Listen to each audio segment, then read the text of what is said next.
Here's what I believe. You don't have to agree. First impressions count. The last impression is everything.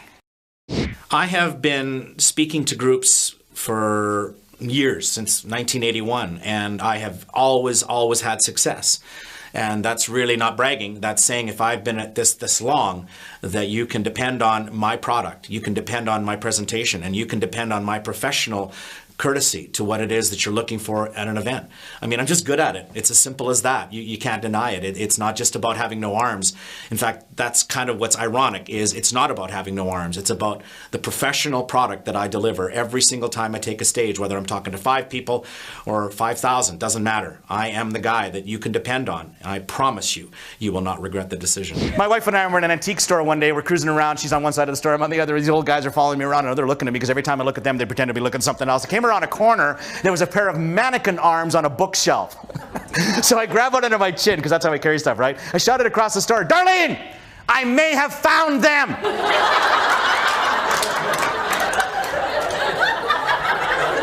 What a place to find them. Who knew? Old people stare too. I find this fascinating. I think little kids stare because they haven't learned manners, and old people stare because they've quit them. Do you know anybody like that? They just get old and crusty. I don't care what I say. Yeah, you know someone like that? I was very spoiled when I got here. I'm not going to lie about this. I got picked up by a limo. Woohoo. That was nice. I like limos every now and then. Don't do them all the time. I don't do cabs, because strangely, they don't stop when you go. I rent over 100 cars a year and have been for now over 20 years. Can you imagine, though, just the little thing alone of giving them your driver's license and credit card and taking the keys in your toes and driving away with your foot on the wheel? It's like those MasterCard commercials. Priceless. Drive-thrus, those are hilarious. I went to Timmy's just around the corner yesterday for lunch. Could you just, when you walk up, they don't see you coming. They see the car coming. You drive up to the window. That'll be $6. Here. Oh, a guy said to me once, "It's funnier if you're in the car behind you." Right. Because all you see is the foot going out the window, you know, a couple of feet grabbing the double-double, and away I go. You have to admit, it's a compelling thought to think that somebody can live life without arms. That must provide some clues.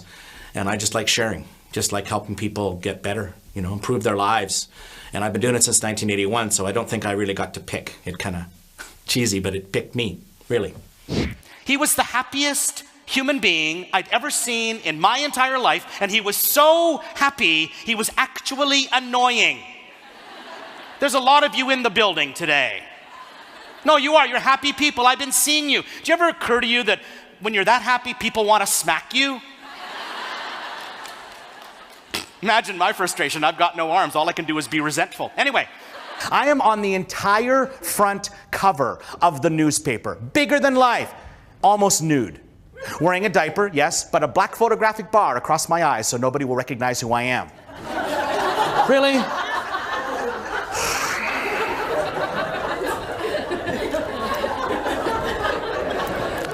And I was growing up in rural Canada where nothing ever happened, and I was butt ugly.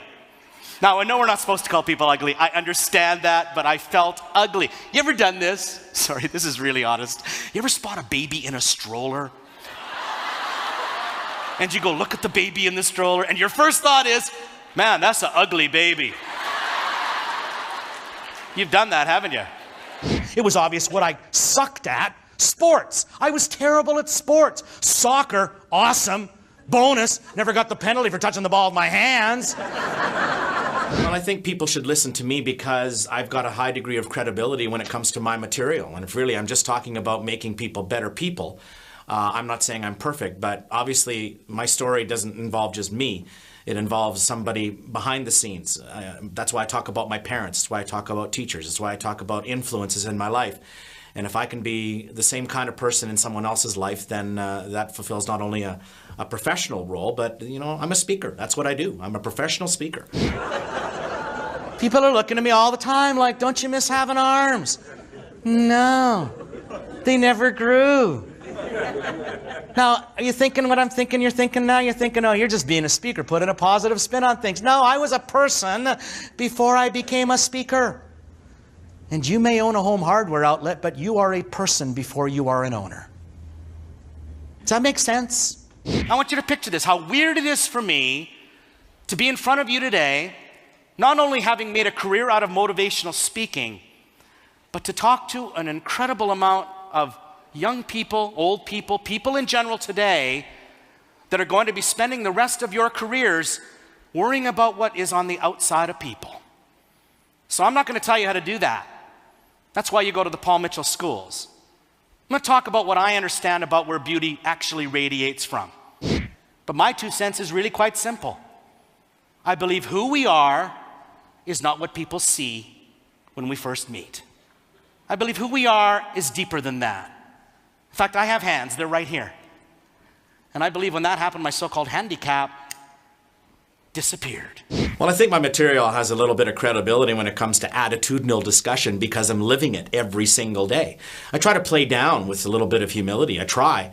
But let's be honest, when you do what I do, when you drive a car, when you play the drums, when you play the piano, there's a skill set involved that comes not from just the feet, it comes from the core of who I am, and that is attitude. And attitude can play a huge role in making our world a better place to live. I mean, it's really not a cliche if you believe that it works, right? Oh God, was there ever a sentence constructed that should be turfed from the English language, or any language for that matter? There's nothing I can do. Do you know, that is just an attitude choice. There's always something you can do. Always. That's what makes being in a room with people like you so special today. Because you see what you do as not just something that is warm and fuzzy. You see it as a defining of change, of growth in our society, don't you? That's what I think of when I think of people like you. If you can't excel at something, why even bother to try and do it? Well, I guess if you're looking for Olympic gold, that's one kind of attitude to have. But what about the idea that not everybody needs to win a gold medal to be successful? What about the idea that you don't need to climb Everest to know what it's like to look out on the world and see nothing but beauty? What about the idea that within all of us is a standard that doesn't necessarily have to match other people's standards? That maybe the bottom line is simply, does it make us smile? And does it bring us joy? And if it does those two things, can it not even heal us? Can it not even cure us? Can it not even make our worlds better simply because of something that we would have never thought possible? Celebrate who you are, because you deserve it. And while we're at it, make sure you learn a couple of things while you're here. Because there's a lot of people that believe in certain things, like that lady in the kitchen. You know what? I got pretty short toes. She wasn't wrong. It just occurred to me one day, maybe I should have got a second opinion.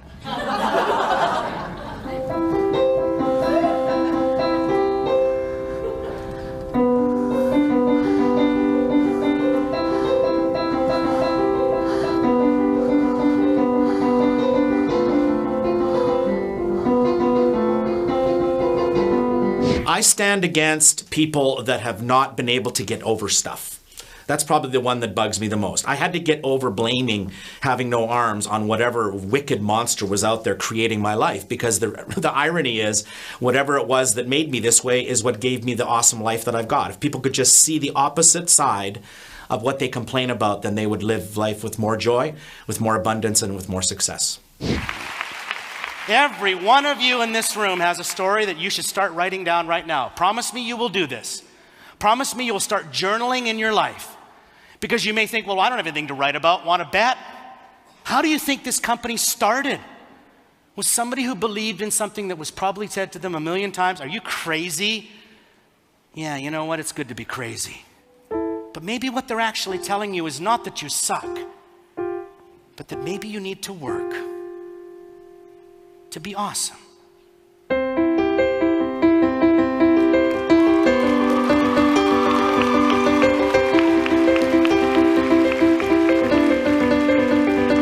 I think what's really funny is people remember me. And you know, you think, well, they remember me because I play the drums with my feet or play the piano with my toes. Oh, you know, those are part of the act. But I think what people remember me is they can relate to my challenges. Who in the world does not have an obstacle they've had to overcome in their life? And when they see that I've done it, it reminds them that they too can do it.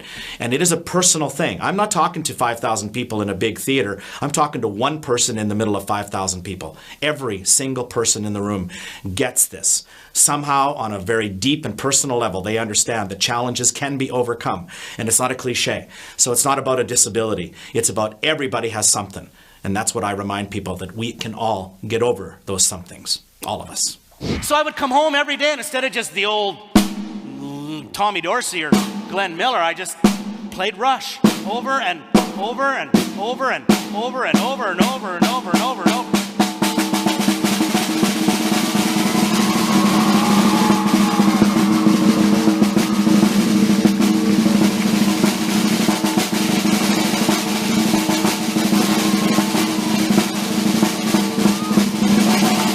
All right, you can clap for that if you'd like. Thank you. My story is real.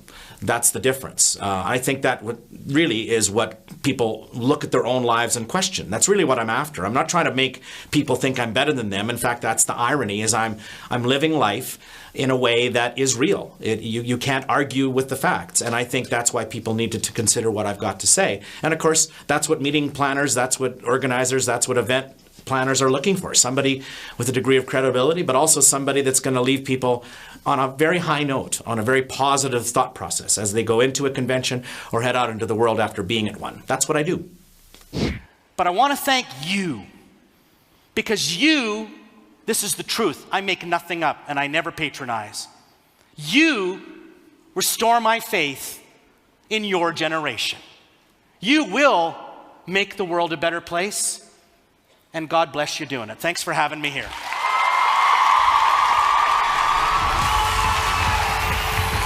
Thank you very much. Come on out, brother. Thank you very much. Love you, man. Thanks, everybody. Have a great day.